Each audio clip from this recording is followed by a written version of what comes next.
I've never been the kind of guy who expects the world to stop spinning just because I hit a milestone. Life's been decent. Steady job, decent house, family that got by. But turning 40 felt different. Belle, my wife, kept dropping hints the weeks before. Playful, secretive stuff. Just wait, Julian. Something big is coming. She'd smile over breakfast, brown eyes sparkling like she couldn't hold in the surprise. My daughter Skylar, 19, asked weird questions. Dad, what's your favorite cake flavor? Maddox, 21, even asked for my work schedule. I started to think maybe they were planning something. A dinner, a party. Nothing fancy. Just something that said, "We see you." I let myself hope. March 29th, 2025. My birthday. I pulled into the driveway, heart thumping. The sun dipped low, painting the sky orange. I sat in the truck for a second, gripping the wheel, telling myself not to expect too much, but I did. I opened the front door. Nothing. No lights. No smells of dinner. No laughter. Just silence. I flicked the switch. Light buzzed on. The house stared back at me. Quiet, normal, cold. No banner, no cake. Just me and my lunchbox on the table. I walked through the house, calling out once. Skylar's room still smelled like lavender, but her backpack was gone. Maddox's sneakers, missing. Belle's purse, her car, not there. Maybe they were out grabbing something last minute? I waited. 5 minutes? Then 10? Then 30. The silence pressed down like a weighted blanket. No texts, no calls, just nothing. I checked the garage. Empty. Checked my phone. Dead silent. The last photo on the lock screen was from last summer. Me and Belle at a barbecue, both smiling. Like everything was fine. I didn't want to feel sorry for myself, but it was hard not to. I opened Instagram. Just killing time, I told myself. But there it was, a beach, smiling faces, Belle, Skylar, Maddox, her parents, laughing, drinking, sand behind them, waves rolling in, the sky golden, the caption. "He won't even notice we're gone, lol." From Maddox. I froze, scrolled, again. Skylar's story.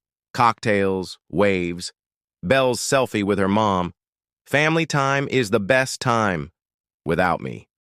My throat clenched. They didn't forget. They left. I got up.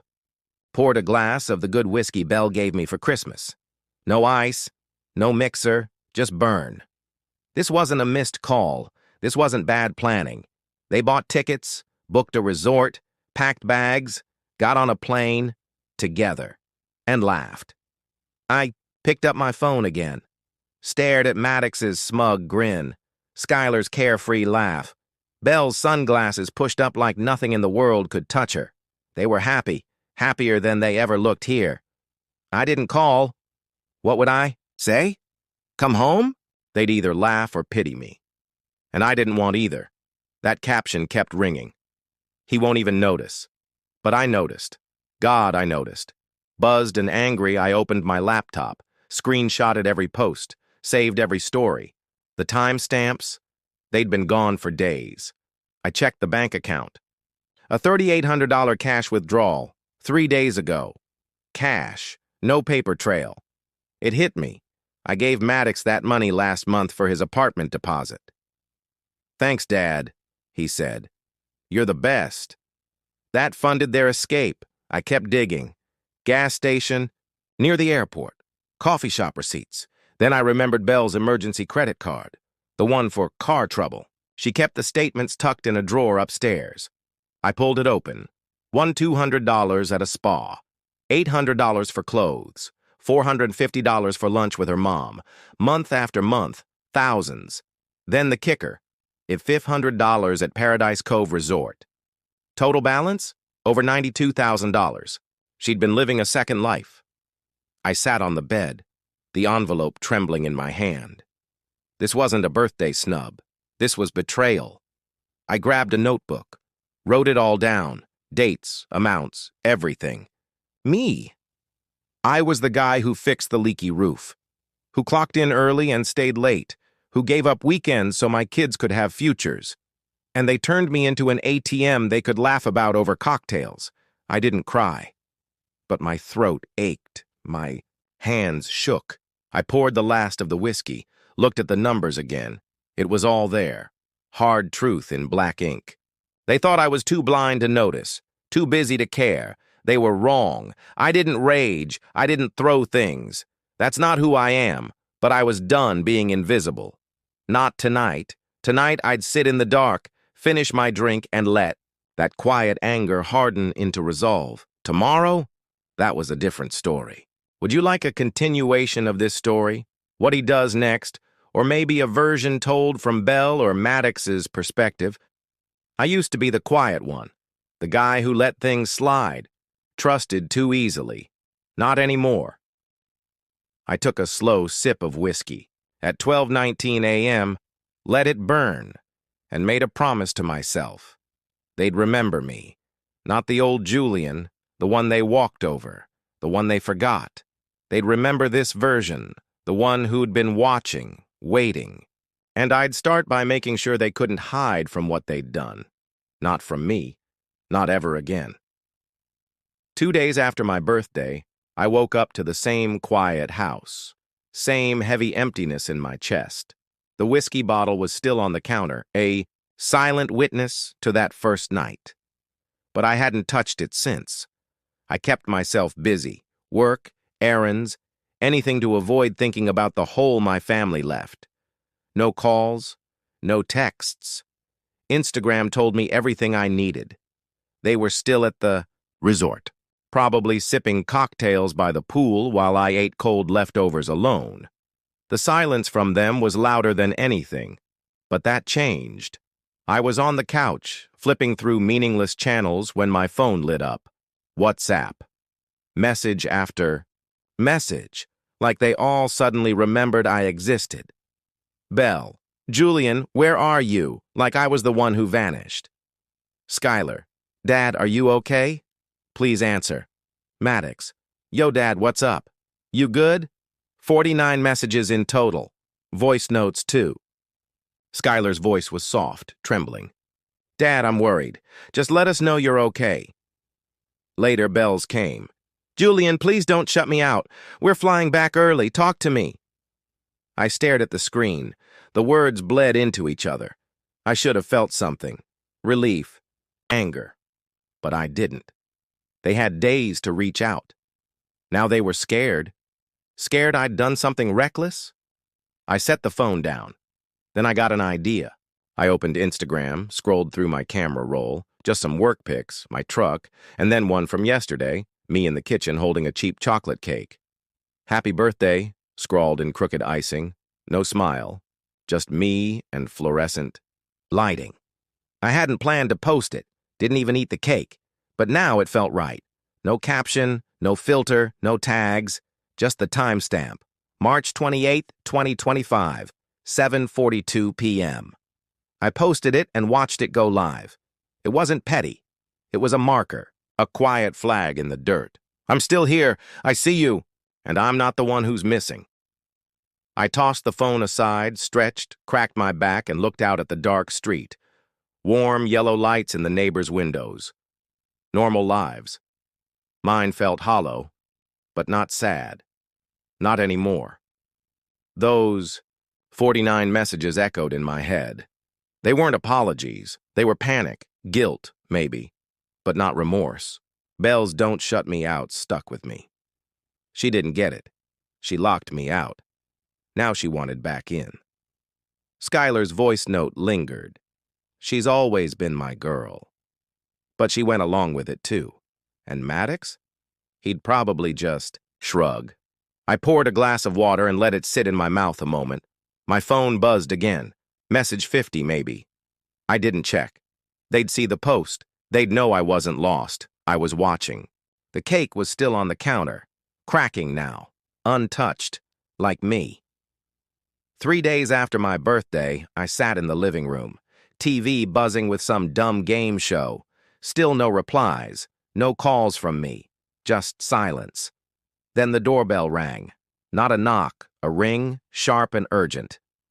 I stood, walked slow, boots heavy on the floor. I already knew who it was. I opened the door, and there they were, Belle, Skylar, Maddox, and behind them, Greg and Michelle, her parents. Belle stood front and center, a shiny gift bag in her hands, smile thin and strained. Skylar picked at her nails. Maddox stared at the floor. Greg crossed his arms. Michelle looked like she smelled something sour. I leaned against the frame and let the silence stretch. Belle shifted, the bag crinkling. "Julian," she said, too bright. "We're back. We wanted to see you." I didn't respond. She lifted the bag like it could fix things. I didn't take it. Instead, I pulled out my phone, opened Instagram, held up Maddox's post. "He won't even notice we're gone, LOL." I turned it so they all saw. My thumb hovered over it. Belle's smile fell. Skylar's head snapped up. Maddox muttered something. Greg tried to speak, but I cut him off. "You're not welcome here," I said. Calm, cold. Greg blinked. Michelle stepped forward, voice sharp. "Julian, that's uncalled for." I said what I said. I looked at Belle. "They don't get to walk in like nothing happened." I stepped aside, just enough. "You three can come in." "They can't." Belle hesitated, looked back at her parents. I didn't move. Finally, she nodded at the kids. They slipped past me, and I shut the door in Greg and Michelle's faces. Inside, the air was thick. Skylar perched on the couch's edge. Maddox leaned against the wall. Belle stood there, still holding that damn bag. I walked past, set my phone on the coffee table, turned to them. "So," I said, hands in my pockets. "How was the beach?" Belle flinched. Skylar looked ready to cry. Maddox shrugged. "Fine," he muttered. I nodded. "Good to know." Belle stepped forward. "Julian, we didn't mean for it to be like this. It was supposed to be—" I stopped her with a hand. "Don't. Not yet." I looked at Skylar, then Maddox. "You're here. That's something. But them? They don't get a pass. And neither do you. Not yet." I sat in my chair by the window, turned off the TV. Silence swallowed the room. I stood again and walked into the kitchen. They followed, the four of us around the table now like some broken puzzle forced back together. I pulled out a folder, bank statements, screenshots, credit card charges. Everything I'd found. It hit the table with a thud. Skylar jumped. I didn't sit. This wasn't over. This was just the beginning. They were all looking at me when I finally asked the question that had been burning inside since I saw that Instagram post. "When did I become invisible to you?" My voice was calm, quieter than I felt, but the words hit hard. Belle's head jerked up like she had an answer ready, but nothing came out. Skylar stared at the table, fingers tracing the wood grain. Maddox shifted, his jaw clenched. I opened the folder and spread out the papers. $3,800 withdrawn from our savings, I said. $92,000 racked up on that card you thought I didn't know about. Resort charges, lined up exactly with my birthday. I pointed at Maddox's post. The LOL practically screamed from the page. "You think this is funny?" I tapped it. "You think leaving me here while you're off sipping cocktails is a joke?" Belle finally spoke, leaning forward, hands tight in front of her. "Julian, it wasn't like that. We were going to surprise you, do something when we got back. It just got out of hand." Her voice was too smooth, too rehearsed, like she'd practiced it the whole flight back. I wasn't buying it. I flipped to the screenshot, her text to Michelle I found on her old phone. "He'll be fine, Mom. Let's just go." I held it up, watched her face drain of color. "This doesn't look like a surprise," I said. "It looks like you planned to ditch me." Maddox jumped in, voice thin and rough. "Dad, it was just a dumb post. I didn't mean it." "You didn't mean it?" I turned to him. "You wrote it, Maddox. You laughed about it. You took the money I gave you to help start your life and spent it on this." He looked away, shoulders slumping, no defense. Then Skylar started crying. Soft, little sobs that cracked something in me. She'd always been the sensitive one. "Dad," she said, voice shaking, "it was supposed to be for you too. We were all going to go. Me, you, Mom, Maddox. But then Grandpa said—" She trailed off, wiping her eyes. I leaned forward. "What did he say, Skylar?" She swallowed, glanced at Belle, who still wouldn't look at me. "He said you'd bring down the vibe, that you're always so serious, that it'd be more fun without you." The words landed like a hammer. I straightened, looking at Belle. "Is that true?" She didn't answer at first, just twisted her hands together. "It wasn't my idea," she finally whispered. "Dad kept pushing and I didn't know how to say no." I laughed dryly, shaking my head. "You didn't know how to say no to him, but you knew how to say no to me. How to leave me out. How to spend our money." I shut the folder with a snap that echoed in the silence. "I've worked my ass off for this family, for you, for the kids, and this is what I get. You let Greg decide I wasn't worth it." Skylar reached for my hand, her fingers ice cold. "Dad, I'm sorry. I didn't want it to be like this." I saw the truth in her eyes. She meant it. But that didn't undo the hurt. Maddox mumbled something like, "Sorry," but still wouldn't. "Look at me." Belle stood, stepping closer. "Julian, we can fix this. Please." I stepped back, holding the folder like a shield. "You don't fix something you broke on purpose." The room went still. Just Skylar's sniffles and the low hum of the fridge.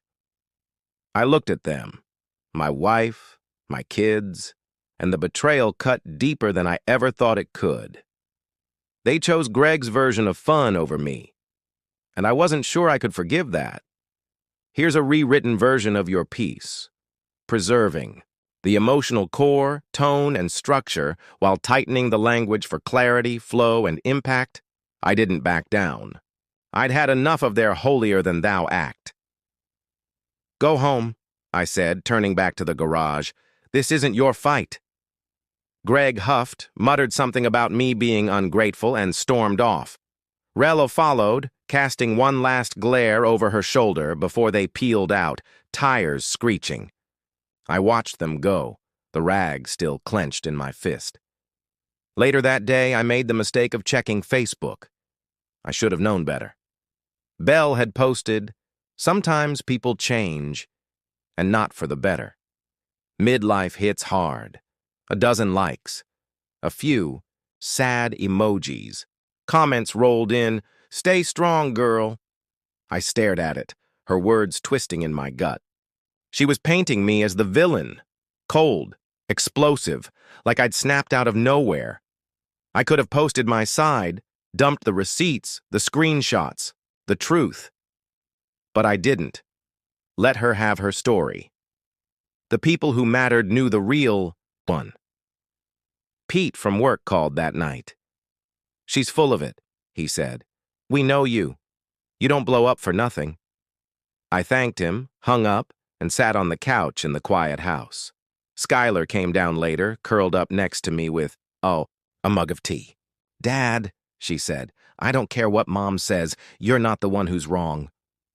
I put my arm around her, felt her lean in, and nodded. "Thanks, kid. I didn't need the world to see it. I had the folder, the facts, and the loyalty of those who stayed." Greg could yell, Belle could post, but I knew the truth. And for now, that was enough. Weeks passed since Greg's driveway tantrum. The house settled into something livable. Not peace exactly, but a ceasefire. Belle stayed in the guest room, moving quietly, speaking even less. Skylar was around more, her quiet company a lifeline I hadn't realized I needed. Maddox, though, he'd vanished. Stormed out and stayed gone. I let him. He's a man now. Men face their choices. Then one Tuesday at lunch on the construction site, my phone rang. Sandwich in one hand, boots dusty, I answered. "Dad," Maddox said. His voice was low. "Can we talk?" "Yeah," I said, leaning against the truck. "What's up?" "I'm in a jam." "Rent's due. I'm short. Can you help?" I didn't answer right away, just listened to the drill whine and the guys shouting. Part of me wanted to say no, let him feel the sting of that LOL he threw at me, but he was still my kid. "Come by tonight," I said. "We'll figure it out." He showed up around 7, hoodie wrinkled, eyes tired. I let him in. The new lock clicked behind him. "How short?" I asked, pouring him water. 600, he said, not touching the glass. Thought I had it. Work cut my hours. I nodded and pulled out my laptop. "We're not just throwing money at it. Show me what you've got. Bills, stubs, all of it." Surprised, he dug out crumpled papers from his bag. We spent an hour sorting through everything. Rent, phone bill, what little he'd saved. I showed him how I used to do it for the house. Every dollar tracked. "See this?" I said, pointing at the spreadsheet. "You plan ahead. You don't get stuck." He nodded slowly like it was sinking in. I handed him the $600 from my new account. "You owe me," I said. "Not because I'm mad. So you learn." He looked at me then, really looked. "I get it, Dad." He didn't say sorry, not out loud. But later that night, I noticed his Instagram was gone. No profile. No captions. Just a blank space. He texted me the next day. "Can I come by Sundays? Just to hang out?" "Yeah," I wrote back. And something shifted. Skylar kept coming too. More regularly now. She'd sit on the couch with me watching old movies or hand me tools in the garage. One night she hugged me tight before leaving and whispered, "I'm glad you're my dad." It hit me hard. That little crack of light. Belle was still a puzzle. Some days she'd get nostalgic, talking about when we met. Other days she blamed me, the locks, the accounts. I didn't bite. "You pushed first," I'd say. She'd go quiet, retreating to her room. I wasn't waiting for her to change. She liked her version of the story too much. But I didn't need her to see me. Not anymore. Maddox's Sundays became routine. Coffee in hand, budget talks, quiet, moments. He didn't say much about the fallout, but I could feel it, the guilt under the surface. Skylar was in the middle, loving us both, but she picked me more often. Her loyalty showed in the way she lingered. The fractures were still there, jagged, raw, but these moments with my kids, they were solid. Belle figured out her path, quietly packing, moving things out piece by piece. I didn't stop her. She'd made her choice a long time ago, a month. After my 40th birthday, I woke up to a still house. Not empty, just still, like the world holding its breath. It was Saturday. Sunlight crept through the blinds, painting the room gold. I sat up on the couch, blanket tangled around my legs, last night's coffee cold on the table. My phone buzzed. An email from my lawyer. Belle's attorney had reached out. No fight, no drama, just paperwork. I set the phone down and let that settle in. It wasn't a surprise. Belle and I hadn't been together since she came back. Guest room, separate accounts, silence. I didn't feel sad. I felt clear. I made fresh coffee and stood by the window, watching the neighborhood wake. Up, kids on bikes. A neighbor mowing. My truck in the driveway, dusty but solid, like me. That night, a month ago, the whiskey, the Instagram post, it felt like another life. I'd changed. Quietly but deeply. I could feel it in my bones. Later, I opened Facebook. My status still said married. Didn't feel right anymore. I clicked edit, typed, "It's complicated," hit save. It wasn't a big statement. No one needed the details. But it was true. Life is complicated. Family's messy. Love leaves. Scars, some visible, some not. I scrolled down. Skylar had posted a photo. Me in the garage, wrench in hand, her laughing beside me. Best dad ever, she'd written. I smiled. A real one. Maddox had texted earlier, "See you tomorrow with coffee." They were still here, picking up the pieces with me. Belle was upstairs, probably packing more of her stuff. I didn't say a word. She'd made her exit, step by quiet step, and I'd made peace with that. I stepped outside, the cool air brushing my face. Sat on the porch steps. The world moved around me, and I felt part of it again. Not stuck, not invisible. Greg shouting, Belle's posts, the storm. None of it held me down now. Skylar stayed. Maddox returned. Even the guys at work noticed. "You seem different, Hartley. Lighter." I was. The weight of being unseen, of holding it all together without thanks, was gone. I let it go, bit by bit, and built something new. The divorce wasn't a loss. It was a door closing so I could walk through another. I stood up, brushed off my jeans, and went back inside. The house smelled like coffee, like home. I didn't need balloons or cake, didn't need Belle's gift bag or Greg's approval. Being seen by my kids, by my friends, and most of all, by myself. That was the gift. 40 wasn't a milestone they gave me. It was one I took, and that was enough.